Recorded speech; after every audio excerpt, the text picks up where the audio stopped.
রাহমাতুল্লাহ নাহমাদুহু আলা রাসূলিল কারীম।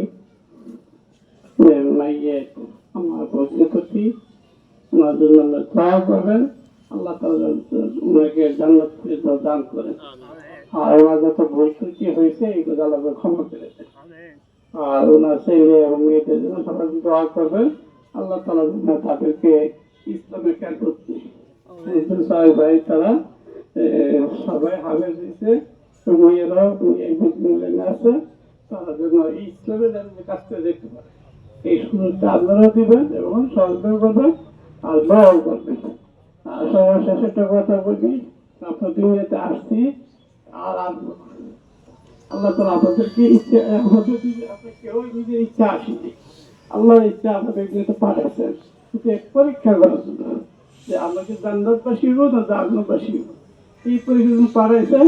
আর এই পরীক্ষার জন্য আমার সবচেয়ে বড় পাঠ্য হলো তোমাদের ইমান নিয়ে আসা। আর ইমানের পরে 5 ওয়াক্ত নামাজ গুরুত্ব সহকারে আদায় করি, আল্লাহ তাআলা তার নিজের জিম্মাদারিতে নাকি বেহেশতে পৌঁছাই দিবেন। আর যদি আদায় না করি তাহলে আল্লাহ তাআলা তার জিম্মাদারি দিবেন না, বেহেশতে পৌঁছানো।